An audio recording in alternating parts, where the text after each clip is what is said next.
In a previous conversation here on the channel, we looked at standard-sized heritage breeds that are less likely to destroy a garden.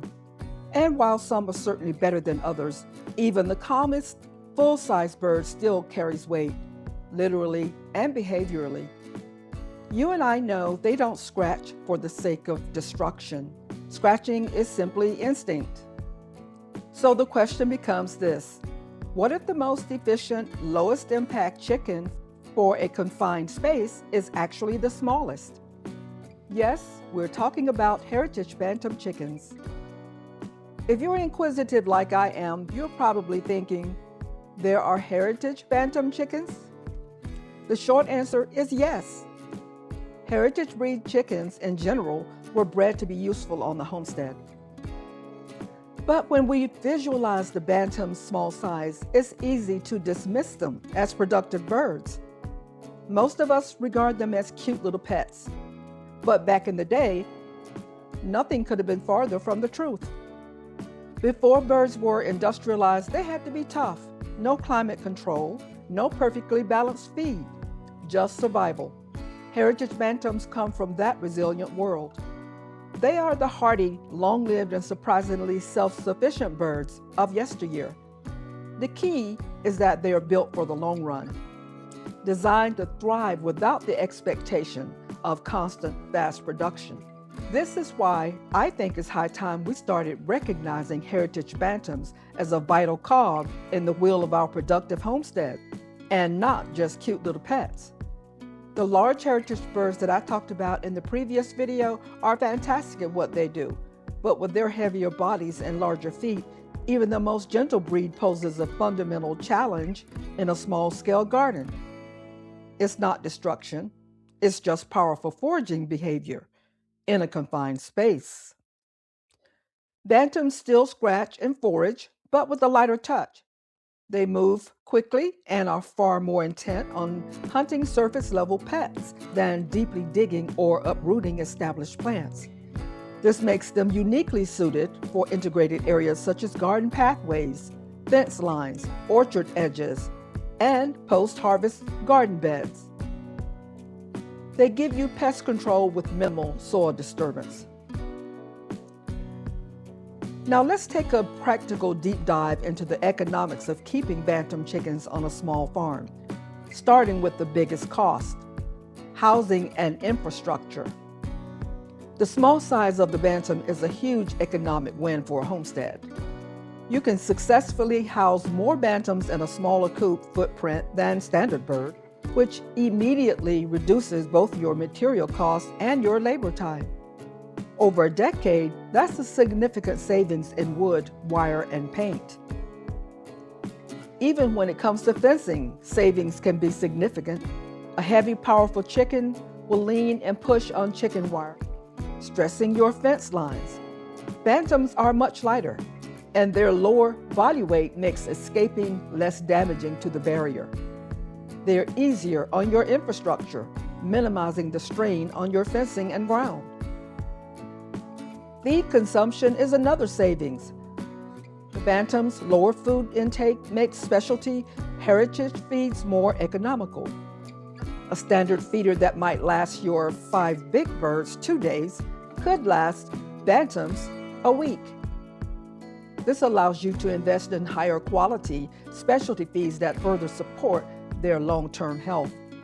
And with the rising cost of livestock feed, this is a big plus. As with any job, the trick to making it all successful is matching the right tool with the job, and in this case, the right breed to the job. Not all small birds are the same, so choosing the right breed matters. Let's talk about a few examples that are ideal for the type of consistency and adaptability. First up is the Bantam Wyandotte, a steady and predictable breed. They fit well into mixed flocks and adjust smoothly without demanding constant attention. My Bantam Wyandotte Carmen is the perfect example. She was gifted to me when she was about 7 months old. It didn't take long for her to fit right in with my mixed flock of both standard size and Bantam hens. She's 6 years old now and no longer lays eggs. But when she did, she was a very consistent layer. Next is the Bantam Cochin. If you need a docile temperament and a bird that thrives in close quarters, the Cochin is your answer. While yes, they are incredibly calm and even become beloved pets, that calmness has a function. It means less stress in a mixed flock and less frantic, destructive behavior in a small backyard environment. I've had several Cochins over the years, and I plan to add more to my one remaining Cochin, Mia, because I simply enjoy having them around. Then there are the Seabright and the Old English Game Bantams. These are your intense, high-energy birds. Their extreme alertness and quick reflexes make them your best natural alarm system against small pests and aerial predators. If you are free-ranging on smaller acreage where quick reflexes are a must, these breeds are invaluable. Next is the Bantam Barred Plymouth Rock. Bantam Plymouth Rocks are hardy and dependable and have a docile temperament. They handle changing weather well, follow routines easily, and work nicely in systems where consistency matters, as they are reliable layers.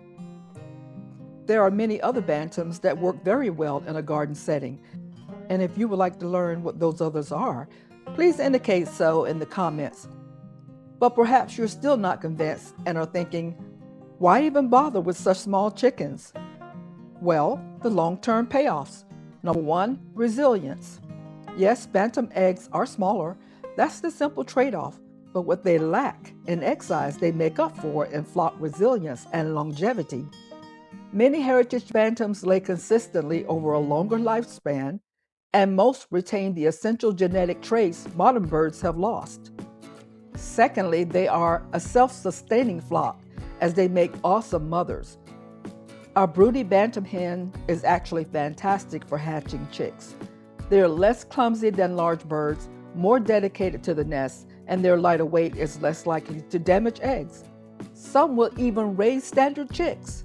Relying on a broody Bantam for reproduction naturally selects for hardiness, a longer lifespan than standard breeds, and strong maternal traits, leading to a more robust, self-managing flock over time. Furthermore, when a hen goes broody, you can house her and her chicks in a small, easily movable tractor. This allows the Bantam to be your personal chicken-powered weed and pest control unit in a hyper-focused garden area. This cycle means less dependence on external replacements and fewer hatchery orders because you'll have a flock that sustains itself. In a world that pushes for bigger and faster, heritage Bantams remind us that small systems can still do real work. They don't overwhelm your land, they don't demand more than they give, and they fit where so many other birds just don't. Bantams are the ideal birds for your garden. If this concept of low-impact farming resonates with your homestead, please hit the like button and leave a comment below telling me your experience with Bantam breeds or the breeds you are most interested in. And if you're serious about building a self-sustaining flock, subscribe to A Farmer's Journey so you don't miss the next video, a deep dive into the origin of Bantam chickens in the US. Thanks for watching, and I'll see you in the next video.